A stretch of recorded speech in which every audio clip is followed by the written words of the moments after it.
अगर हम देखें जो मौजूदा सूरत हाल है, भारत एक तरह से हमें ये धमकी लगाता है कि जी पाकिस्तानी आर्टिस्ट यहाँ पर नहीं आएगा, पाकिस्तानी आर्टिस्ट ये नहीं करेगा। अरे भाई, अगर तुम्हारे अपने आर्टिस्ट चलते हो तो पाकिस्तानी आर्टिस्ट पहले वहां पे डायरेक्टर्स, प्रोड्यूसर्स कास्ट क्यों करते हो? ऐसी सूरत हाल के अंदर एक्टर्स को निशाना बना देना, एक्टर्स के ऊपर डालना कि वो पाकिस्तानी लोग अपने एक्टर्स को निशाना बनाए कि भाई तुम क्यों जाते हो। आप इस सारी सिचुएशन को कैसे देखती हैं कि ये अपने ही फैंस जो पाकिस्तान में हैं, एक्टर्स के, सिंगर्स के, आर्टिस्ट के, उनको खिलाफ करना चाहते हैं? आर्ट्स और एक्टर्स से क्या खौफ है इंडिया को?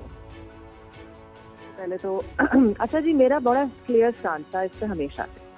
वो ये है कि ये जो पॉलिटिकल टेंशन हमारी हैं वो एक तरफ है, हमारी शक्लें, हमारी बातचीत, हमारी ज़बान, हमारी म्यूजिक, हर चीज़ जो है वो सिमिलर है, ठीक है। तो ऑब्वियसली उनके सितारे हमारे रहे हैं, हमारे आर्टिस्ट उनके रहे हैं, हमारे ड्रामे वहाँ बहुत देखे जाते हैं। ये तो प्रूफ है, क्योंकि जितने अनगिनत मैसेजेस मुझे आ रहे हैं, I am one of the few one जिनका अकाउंट अभी तक बैन नहीं हुआ। और it become like a bad कि हम रोजाना एक सिचुएशन आती है कि हमारा अकाउंट इंस्टाग्राम पे बैन हो गया। मुझे ना ये एक तो जंग की situation is very very serious, but अगर आप इंडिया की तरफ देखो और आप उनका पॉलिटिकल सिनारियो देखो तो उनकी इंटरनल वॉर भी इस वक्त जारी है। इनका जो ये नॉनसेंस स्टांस है अबाउट हिंदू मुस्लिम, जबकि 80% मुस्लिम अवाम है वहाँ पे, हिंदू अवाम है, और इतनी सी फीसद जो है वो मुस्लिम है, उसमें भी ये लोग ये कह रहे हैं कि हिंदूज आर, उनकी एक अलग ही सिचुएशन चल रही है। पाकिस्तान को हमेशा से ये लोग ये लेते हैं कि हम मुसलमान हैं, यहाँ पे ना हिंदू है, ना क्रिश्चियन है, ना कोई है, ना फलाना है, ठीक है। It becomes a very comical situation also, even though it's a very serious situation.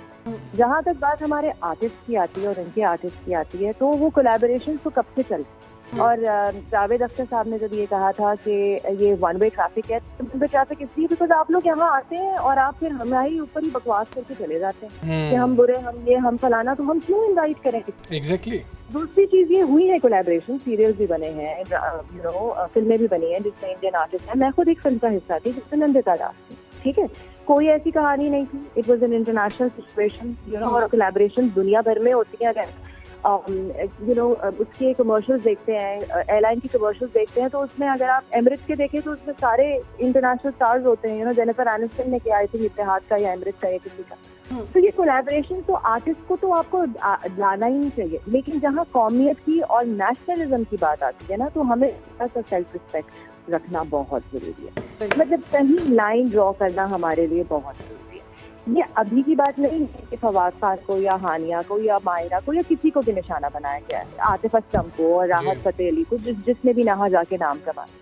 मैं जब इंडिया गई थी तो मुझे इंडियंस ने जो वहाँ पे थे लोकल, जिनके साथ हमारा उठना बैठना हुआ था, मैं तो ट्रैवलिंग के लिए गई थी, मेरा काम था नहीं था, मेरे हस्बैंड का काम वहाँ था, तो दे वर सो फोर्थ कमिंग। उन्होंने आके मुझे सब आर्टिस्ट का नाम गिनवाए कि ये हमें पसंद है, आप इनको बोलिएगा। तो वहाँ ये कौम का इशू नहीं है, ये पॉलिटिकल स्टांस है जो इस्तेमाल किया जाता है एज ए वेपन। मेरा कहना यह है कि जब आपको पता है कि आपके खिलाफ ये चीज इस्तेमाल होगी, तो आप क्यों काम करना चाहते हैं ऐसी सिचुएशन पे? ये मैं अपने पाकिस्तानी आर्टिस्ट से बात कर रही हूँ। और जहाँ तक बात आती है कि हाँ वो बड़ी इंडस्ट्री है, वहाँ पैसे ज्यादा है, नाम ज्यादा है, एक्सपोजर ज्यादा है, तो हमारा काम ही है कि हम अपनी इंडस्ट्री को थोड़ा सा बढ़ावा दें। और ये मैं पहली दफा नहीं कह रही है, मैंने बिल्कुल ठीक है। याले साहिबा, आप हमारे साथ ही रहिए। जवाद चोई साहब आपकी तरफ आएंगे। अगर हम देखें तो बड़े महाज होते हैं, बड़े मोर्चे होते हैं, तो इबलागी जो मोर्चे हैं वो जब्बार साहब ने संभाले हुए हैं, और भारत में जाके जो उनका मीडिया कह रहा होता है उसको बड़ा बबांगे दोहल वहाँ पर जवाब देते हैं। जब्बार साहब, सबसे पहले तो आपको मुबारक हो, आप हर फॉरम से ही तकरीबन वहाँ से बैन हो चुके हैं। अब वो आपको प्रोग्राम में नहीं बुलाएंगे, आपका एक्स अकाउंट भी उन्होंने बैन कर दिया है। सर, कैसा फील कर रहे हैं वैसे कि आप उस मर्तबे पर फाइज हो चुके हैं कि सब कुछ बैन है आपका भारत में? अच्छी बात यह है कि बयानी की जंग पाकिस्तान जीत गया इसी के साथ। देखिए हमजा, ये हमारे लिए जो है ना, वे कह लें कि एक सक्सेस है। मैं इसको देखता हूँ कि जो पाकिस्तान का जो नैरेटिव है उसकी जीत हुई है, और जहाँ पर पाकिस्तान, अब देखो ना, वहाँ पर जो सूरत हाल ये है कि पाकिस्तान से सिर्फ अब जर्नलिस्टों तक जो है ना ये चीज़ महदूद नहीं रही कि जनाब सिर्फ जर्नलिस्टों को बैन करना है या यूट्यूब को अकाउंट्स को, करंट अफेयर के लोगों को बैन करना।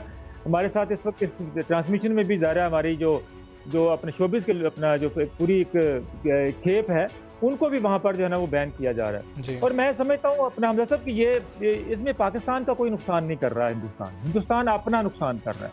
हिंदुस्तान, मुझे याद है मुझे याद है कि जब ये उड़ी का अटैक हुआ था उसके बाद भी उन्होंने इस तरह के मेजर्स लिए थे, और उस वक्त रईस फिल्म जो है वो मेरा जी। ख्याल है माहिरा खान की जो है ना वो रिलीज हो रही थी। जी तो उस वक्त क्योंकि मैं उनके साथ उस वक्त भी इंटरेक्ट कर रहा था, तो उस वक्त मैंने जो है ना वो करण जौहर को रोते हुए बकायदा सुना था कि जनाब मेरा सारा नुकसान आपने कर दिया। इसी तरह इस बार भी जो वो अपना नुकसान कर रहे हैं, यही फर्क है रिस्पॉन्स का, कि जो इंडियन ने जो रिस्पॉन्स दिया है हिंदुस्तान ने, वो बिल्कुल एक बचकाना रिस्पॉन्स है हर मामले पे, एक नी जर्क रिएक्शंस हैं, जबकि पाकिस्तान की तरफ से जो है वो एक जो रिस्पॉन्स है वो मेजर्ड है, कैलकुलेटेड है, वेल थॉटेड है।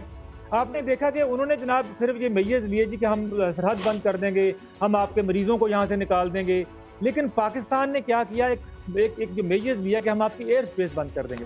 अब उसमें आज के जो फिगर्स हैं उसमें एयर इंडिया के $600 मिलियन के नुकसान उसको हुआ है। वो अपनी गवर्नमेंट को खत लिख रही है जी कि फैसला आपने किया था, पैसे आप हमें दें। इंडिया गो जो है उसको जो है ना वो नुकसान हुआ है, उसके शेयर गिर रहे हैं। अब इंडिया गो को नुकसान बहुत ज्यादा हो रहा है, लेकिन वो चूंकि कारपोरेट है, वो लिस्टेड कंपनी है, वो अपना शेयर वो जो लॉस है उसको जो है ना वो अनाउंस करने से डर रही ताकि उसके शेयर बिल्कुल गिर जाएंगे। इसी तरह उन्होंने जो सिंध-ताज मुआहदे से निकलने की बात की, तो मैं आपको ये बता दूं कि सिंध-ताज मुआहदे से निकलने के लिए तो उन्होंने 2016 से कोशिश कर रहा है। 2016 से नरेंद्र मोदी ने एक टास्क फोर्स बनाई हुई है जिसका मकसद सिर्फ उनको जो है ना वो प्रपोजल देना है कि हम सिंध-ताज मुआहदे से कैसे निकल सकते हैं, पाकिस्तान का पानी कैसे रोक सकते हैं। 9 साल हो गए हैं हमजा, 9 साल हो गए हैं, वो टास्क फोर्स जो है ना वो सर मार रही दीवारों को, वो मोदी को समझाने की कोशिश कर रही है। ठीक है, जब्बार साहब आप साथ ही रहेगा। मेजर जनरल जाहिद महमूद साहब ने हमें ज्वाइन किया है, उनकी जानिब बढ़ते हैं, दिफाई तज्जियाकार हैं ये। बहुत शुक्रिया आपके वक्त का। ये कहिएगा जनरल साहब कि जो ये सिचुएशन इस वक्त चल रही है और पहलगाम का जो सारा का सारा ड्रामा रचाने के बाद इंटरनेशनल कम्युनिटी के सामने भी भारत को मुंह का खानी पड़ रही है, कितना बड़ा नुकसान इन्होंने अपना ही किया है इस ड्रामे के बाद? जी बिस्मिल्लाहिर्रहमानिर्रहीम, thank you for the invite. देखिए, भारत की जो मोदी और हिंदुत्व की थिंकिंग है ये अपनी एप्लीकेशन कर रही है, और ऑफ कोर्स उन्होंने अपना कॉस्ट बेनिफिट एनालिसिस किया था, लेकिन अनफॉर्चुनेटली इनकी पूरी एप्लीकेशन के बीच में जो मिसिंग पीसेज है ना जी, वो फंडामेंटल जो चीज है वो हमें समझ लेनी चाहिए कि ये जो हिंदुत्व की सोच है, जो मोदी की सोच है, जिस आरएसएस के गमले में वो उनका जन्म हुआ और ये अभी तनावर दरख्त बन गया, और आइंदा भी ये हमारा मुकाबला तो इस सोच के साथ रहेगा। ये भारत के अंदर अकलियतों को बर्दाश्त नहीं कर सकती और अपने नेबरहुड में किसी मुल्क की सॉवरेनिटी नहीं बर्दाश्त कर सकती। तो अपने ये जो रीजनल हेजमॉन डिजाइन है उसमें there is only one country जी, अल्हम्दुलिल्लाह आप सबको फख्र होना चाहिए और हम सबको फख्र होना चाहिए इस पे, और वो है पाकिस्तान, जिसने इसको चैलेंज किया है। तो अब ये इसकी जो एप्लीकेशन हो रही है, मुसलमान सबसे बड़ा विक्टिम, तो देखिए इस दुख की घड़ी में हमें वो अफसोस हो रहा है मुझे भारत की आवाम का जी, उनके साथ हमें सिंपैथी करनी चाहिए। अभी आप मेरे ख्याल में प्रोग्राम में किसी से बात कर रही थी, माय अपॉलॉजीज, मुझे अभी इस वक्त पता नहीं पार्टिसिपेंट क्या, लेकिन आप बात कर रही थी कि जी आपको किसी को बैन कर दिया गया है, आपके जो मेहमान यहाँ पे बैठे हुए, इट्स अ प्राउड मोमेंट। तो वो बेसिकली जुल्म भारत की आवाम के साथ दुख उनको होना चाहिए कि उनको सच्चाई से दूर रखा जा रहा है, एक शरेड हालात में उनको रखा जा रहा है, और पूरा एक हिजान जो है ना जी वो बर्पा कर दिया गया भारत के अंदर।